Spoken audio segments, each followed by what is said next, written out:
ছুটির দিনতে কিন্তু ঘুরতে ভালোই লাগে, তাই না? হ্যাঁ ঠিকই বলেছো, আমার খুব ভালো লাগছে। আজকে আমাকে একটা ফোন কিনে দিবে? কতদিন ফোন ইউজ করি না। ফোন কেন? হ্যাঁ, তুমি শপিং মলে যাবা, যা ইচ্ছা তাই তোমাকে কিনে দেবে, কিন্তু ফোন আসবে কেন? Why cellphone? হ্যাঁ, তুমি জানো না যে সেলফোন ব্যাপারটা আমি পছন্দ করি না? তোমার আর আমার ভালোবাসার মাঝখানে সেলফোন আসবে কেন? এই হচ্ছে তো আসল রূপ। সারা রাত জেগে জেগে ফোনে কথা বলিস আর সকালবেলা যখন আমি অফিসে যাই এইসব রঙ্গলিলা করিস তুই। আমরা তো বন্ধু, আমরা তো ঘুরতেই পারি, এটা তোমার সমস্যা কি? আমার সব থেকে বড় ভুল ছিল কি জানিস? এই তোকে একটা ফোন কিনে দেয়া। দেখো, চোখের সামনে জলযন্ত্র বাস্তব উদাহরণ। আমি আমার বন্ধু বান্ধবের সাথে ঘুরবো ফিরবো, যা খুশি তাই করবো। তুমি এটা মানলে থাকবো, না মানলে আমাকে ডিভোর্স দাও। শুধুমাত্র একটা সেলফোনের জন্য একটা সংসারের ডিভোর্স হয়ে যাচ্ছে। এখন ডিভোর্স ফাইন, তুই তোর ডিভোর্স পেয়ে যাবি। কালকের মধ্যে আমি তোকে সবকিছু পাঠিয়ে দেবো। ইরা, আমি তোমাকে ভালোবাসি, আমি চাই না তোমাকে হারাতে। আজকে আমি যদি তোমাকে একটা সেলফোন কিনে দিই, তোমার আর আমার ভিতরে সম্পর্কের ভাঙন হবে না, তোমার আর আমার ডিভোর্স হবে না, তার কি কোনো গ্যারান্টি আছে? বলতে পারো তুমি? আমি জানতাম তো এমন একটা উদাহরণ যে তুমি টানবে, আমি ঠিকই জানতাম। দাদা আম্মু, হ্যাঁ আমি তো ভার্সিটিতে। দেখো, তুমি বলছো না আমি চোখের সামনে যেমন তেমন উদাহরণ দিই? আর তোমার আর আমার সম্পর্ক তো স্বামী স্ত্রীর, এই তো মা ছেলের সম্পর্ক। আরেকবার আর বউ নিয়ে ভেঙে গেছে, অথচ মা ফোন দিছে, বলতেছে সে নাকি ভার্সিটিতে আছে। দেখো দেখো সমাজ কোথায় গেছে, সামাজিক অবক্ষয়টা দেখো। ভাই, ভাবিকে বলুন না একটু ফোনটা রাখতে, আমি বের হবো, আমার দেরি হয়ে যাচ্ছে। মানে ভাবি, আমার মনে হয় কি ওর মায়ের সাথে কোনো জরুরি ব্যাপারে কথা বলছেন। আপনি কিছুক্ষণ ধৈর্য ধরুন, অপেক্ষা করুন না, তো এখনই শেষ হয়ে যাবে, বলছি তো। এটা কোনো কথা বলেন? রোজ রোজ যদি এইভাবে অত্যাচার করতে থাকেন তাহলে হবে বলেন? আপনারা এই যুগের স্মার্ট মানুষ, অথচ মোবাইল ব্যবহার করেন না, এটা কোনো কথা? মানে ভাবি, বুঝতে পেরেছি আসলে এই নানা রকমের সমস্যা আছে, তো তাই আর কি মূলত মোবাইল ফোন কেনা হয়। আচ্ছা মা, ঠিক আছে, এখন রাখছি তাহলে। হ্যাঁ এটি একটি শর্ট ক্লিপ ভিডিও। ভাবি, আপনার ফোনটা। ধন্যবাদ। ঠিক আছে, শুনেন ভাবি, আপনাকে একটা কথা বলি, কিছু মনে করবেন না। না না ভাবি, কি মনে করব, বলুন না, বলুন। নেক্সট টাইম কথা বলে একটু তাড়াতাড়ি শেষ করবেন, আমারও তো কাজ থাকতে পারে নাকি? আমি সে কখন থেকে অপেক্ষা করতেছি, আমি বাইরে যাব। সরি ভাবি, আর এরকম হবে। দেখো ইরা, এই মোবাইল ফোন হচ্ছে আমাদের দৈনন্দিন জীবনে ব্যবহৃত সবচেয়ে অপ্রয়োজনীয় বস্তু। এটা যদি সত্যি সত্যি প্রয়োজনীয় হতো, আমি তোমাকে অবশ্যই কিনে দিই। একটা ফোন তোমাকে যদি আমি কিনেও দিই, তুমি সর্বোচ্চ কত মিনিট কথা বলবা? 10 মিনিট, 20 মিনিট? তাহলে সেটা সাথে 24 ঘন্টা রাখার কি দরকার? ও তাই না? আমরা তো ওয়াশরুমে মাত্র 2 বার যাই, তাহলে বাসায় ওয়াশরুম রাখার কি দরকার আমাদের? সর্বনাশ ইরা, আমি জানতাম যে তোমার মাথার স্ক্রুটা ঢিলা, কিন্তু সেই ঢিলা স্ক্রুটাও যে পড়ে গেছে সেটা তো জানতাম না। তাহলে তুমি কিসের সাথে কি ওয়াশওয়ার তুলনা দিচ্ছ? হ্যাঁ, আমি তুলনা দিচ্ছি। তুমি যেমন কথা বলছো ঠিক তেমনই উত্তর পাচ্ছ আমার কাছ থেকে। এই মেয়ে মানুষের সাথে তর্ক করাই বৃথা। কি সমস্যা তোমার? অফিস থেকে বাসায় চলে গেলে তোমার কোনো খোঁজ খবর থাকে না কেন? স্যার, আমার তো কোনো ফোন নেই, তাই হয়তো এমনটা হয়েছে। ফোন থাকবে না কেন? মানে তুমি কি আদিমকালে বাস করছো যে তোমাকে চিঠির মাধ্যমে অফিসে রাখবো? স্যার, আমি মনে করি আমার এই দৈনন্দিন জীবনে মোবাইল ফোনের কোনো প্রয়োজনীয়তা আর প্রয়োজনীয়তা নেই বিধায় আমি কোনো ফোন ইউজ করি। তোমার প্রয়োজন না থাকতে পারলেও আমাদের প্রয়োজন আছে, আমাদের অফিসের স্বার্থে প্রয়োজন আছে। গতকালকে তোমাকে আমার দরকার ছিল, তোমাকে ফোনে পাইনি। So sorry sir. শোনো, আজকে আমার বন্ধু একটা ফোন কেনে, এত টাকা পয়সাতে কি করবা? খবরে নিয়ে যাবো তুমি? জি স্যার, আমি চেষ্টা করবো। তোমাদের দুজনকে একটা প্রজেক্ট দিয়েছিলাম, ও ফাইলে কি অবস্থা? স্যার, আমরা এই সানডেতেই ওটার কাজ শুরু করেছি। আজকে বিকেল 5টার মধ্যে ফাইলটা ক্লোজ করবে। আর হ্যাঁ, 5টার পরে আবার চলে যেও না, ফাইলটা ক্লোজ করে তারপর এখান থেকে যাও। জি জি স্যার, হয়ে যাবে স্যার। যাও।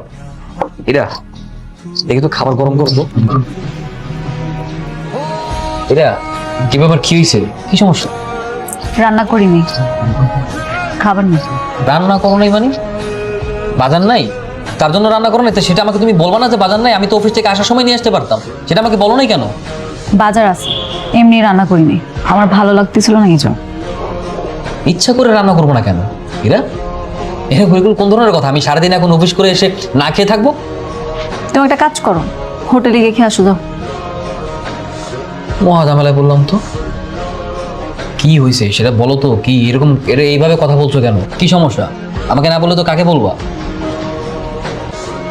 এই কি সমস্যা তুমি বুঝো না? তুমি বুঝো না কি সমস্যা? প্রত্যেকটা দিন তোমার জন্য পাশের ভাবির কাছে আমার এতগুলো কথা শুনতে হয়, এগুলো তো ভালো লাগে না আমার। আজকে উনি আমাকে অনেকগুলো কথা শোনাইছে। তো বন্ধুরা, আপনারাও চাইলে এই ধরনের ভিডিও বানিয়ে ইনকাম করতে পারবেন। ভিডিও এডিটিং শিখতে কমেন্ট করুন এবং আমার সঙ্গে সরাসরি যোগাযোগ করার জন্য মেল করুন। আমি আপনাদেরকে ভিডিও এডিটিং শেখাবো আমার সেকেন্ড চ্যানেল, যার লিংক নিচে ডেসক্রিপশন বক্সে দেওয়া আছে। ওখানে একটা কোর্স লঞ্চ করেছি যেখানে বেসিক থেকে অ্যাডভান্স লেভেল পর্যন্ত ভিডিও এডিটিং এর সম্পূর্ণ কাজ শেখানো হবে। তাই দেরি না করে সেকেন্ড চ্যানেলটিকে সাবস্ক্রাইব করে রাখুন এবং আপনারাও এই ধরনের ভিডিও বানিয়ে সোশ্যাল মিডিয়ায় আপলোড করে ইনকাম করুন। ধন্যবাদ। পাশের বাসার ভাবে কথা শোনাইছে মানে সে কেন কথা শোনাবে? বাবা অনেকবার ফোন দিছে আমাকে পাইলে, এতবার ফোন দিছে দেখে পাশের বাসার ভাবি একেবারে যন্ত্রণা অতিষ্ঠ হয়ে গেছে। উনি আমাকে এতগুলো কথা শোনাইছে, নিজের খেয়ে নিজের পরে আরেকজনের কথা কেন শুনবো আমি? আচ্ছা, তো এই ব্যাপার। বুঝতে পারছি। শুধু বুঝলে হবে না, আজকের মধ্যে আমি সমাধান চাই, নাহলে কিন্তু ব্যাগপত্র গুছায় বাপের বাড়ি চল যাবো। বাবা রে, সাংঘাতিক ব্যাপার। হ্যাঁ, আচ্ছা ঠিক আছে, কোথাও যেতে হবে না। আমি দেখি কালকে পরশুর ভিতরে যদি ফ্রি হই, আমি ছোট একটা মোবাইল ফোন কিনে দেবো তোমাকে। তুমি সত্যি মোবাইল কিনবা? হ্যাঁ সত্যি। সরি। এটি একটি short clip video. Video editing শিখতে কমেন্ট করুন। হ্যাঁ এই হইলো ফোন, এই ভালো কোম্পানির ফোন, প্রোটন কোম্পানি আছে, দামও কম। এটা না, কত এটা? অবশেষে যা চাইছো তা পাইছো, এবার তো খুশি। এখন কথা বলবা কিভাবে? সিম কার্ড তো নাই। আমি আবার আসার সময় আমার এনআইডি আনতে ভুলে গেছি। তাহলে তো তোমার আমি সিম কিনে দিতে পারতাম। তুমি আনছো এনআইডি, তাহলে তোমার সিম কিনে দিই। না, আমার বাসায় একটা সিম আছে, আপাতত এটাই ইউজ করি। ওরে বাবা রে বাবা, ফোন ছিল না তো সিম ছিল।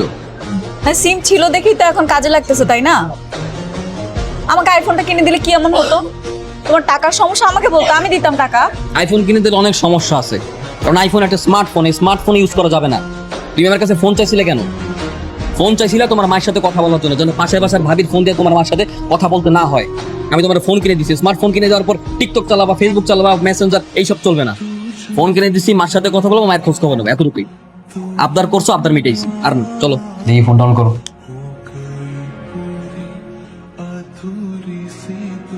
ব্যাপার, সিম অন করতে না করতেই কে কল দেবো? দেখি দেখি না, ধরা লাগবে না। ধরা লাগবে না। দেখি কার নাম্বার, ডিস্টার্ব লেখা কে? বললাম তো ধরা লাগবে না, বাদ দাও। না ধরতে হবে তো। একে তো তোমার পুরান সিম, আজকে তুমি সেটা অন করেছো, অন করতে না করতে সেভ করা নাম্বার থেকে কল আসছে, অবশ্যই তোমার পরিচিত কেউ না কেউ। তো কলটা তোমাকে ধরতে হবে, রিসিভটা কল। বলছি তো ধরতে হবে না, দেখছো না ডিস্টার্ব লেখা? এটা কলটা ধরতে বলছি, কলটা ধরো। আর ধরছি তো। লাউড স্পিকার দাও, আমি শুনবো। কে দেখি? হ্যালো, বলেছিলাম না আমি তোমার পিছু কখনোই ছাড়বো না। আমি প্রতিদিন সকালে একবার করে হলেও তোমার নাম্বার কল। আপনি কল করেছেন কেন? কি সুন্দর কণ্ঠ তোমার ভয়েসটা আমার কানে আসার সঙ্গে সঙ্গেই না আমার প্রাণটা জুড়িয়ে গেল।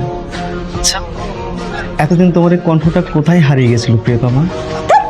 এই কল কাটছো কেন? কেন কল কাটছো? তুমি দেখলে নাকি আজে বাজে কথা বলতেছিল, এই জন্যই কলটা কেটে দিছি। কি আজে বাজে কথা বলছো? কত সুন্দর করে প্রিয়তমা বলছে। প্রিয়তমা কি কোনো আজে বাজে কথা? তুমি আমাকে ভালো মতো বলো তো, এই লোকের সাথে তোমার কি সম্পর্ক? ওনার সাথে আমার কোনো সম্পর্ক নেই, উনি আমার ভার্সিটির বড় ভাই ছিল। ভার্সিটির বড় ভাই বিরক্ত? ভার্সিটির সেই বড় ভাই কি জানে না যে তোমার বিয়ে হয়ে গেছে? তারপরও সে তোমার নাম্বার সেভ করে রেখে এখনো কল দিয়ে যাচ্ছে কেন? সেটা আমি কি করে বলবো বলো? এরা আমি তোমার বারবার বলছিলাম, এই মোবাইল ফোন হচ্ছে নানান ধরনের ঝামেলার মূল উৎস। আজকে ফোন আনতে আনতে নতুন করে এক ছোট্ট ঝামেলা হুট করে উদয় হয়ে গেল। একটা কাজ করো, তুমি নতুন একটা সিম কিনে নিয়ে আসো, আমি ওইটা ইউজ করবো। কেন কিছু ইউজ করবো? এটাই ইউজ করবো? আমাকে তো বুঝতে হবে, আমাকে জানতে হবে যে এই লোক ছাড়াও তোমাকে আর কে কে কল। আশ্চর্য, এরকম রিয়েক্ট করার কি আছে? দেখি দেখি আমি কথা বলবো, দেখো। ভিডিওটি ভালো লাগলে লাইক করবেন এবং চ্যানেলে নতুন হলে চ্যানেলটিকে অবশ্যই সাবস্ক্রাইব করবেন। তুমি কে? আমি যার সাথে কথা বলছিলাম ওনার কাছে ফোনটা দাও, আমি ওনার সাথে একটু কথা বলতে চাই। মিলের হাজবেন্ড, যা বলো আমাকে বলো। আজব, আমি তোমার সাথে কি কথা বলবো? তুমি কি মেয়ে মানুষ নাকি? হ্যাঁ দেখুন ভদ্রলোক, আমি আপনাকে শেষবারের মতো বলছি, আপনি এই নাম্বার আর যদি কল দিয়েছেন আমি কিন্তু আপনার এগেইনস্টে স্টেপ নিব। এটি একটি শর্ট ক্লিপ তুমি ভিডিও। বলেছিলে তোমাকে বিরক্ত করতো, তাই না? হ্যাঁ, লোকটা আমাকে বিরক্ত করতো। আমাকে প্রপোজ করেছিল, কিন্তু আমি রাজি হইনি। পর আমার বান্ধবীর কাছ থেকে আমার ছবি নিয়ে এডিট করে আমাকে ব্ল্যাকমেল করার অনেকবার ট্রাই করেছে। ভিডিও এডিটিং শিখতে কমেন্ট করুন। ইরা তাহলে তুমি এত কথা আমাকে আগে বলো নাই কেন? কেন লুকাইছো এইগুলি? আমি তো সিমটা বন্ধ করে রেখেছিলাম, ভেবেছিলাম লোকটা আর আমাকে বিরক্ত করবে না, কিন্তু এখন তো নাম কি লোকের? জাফর।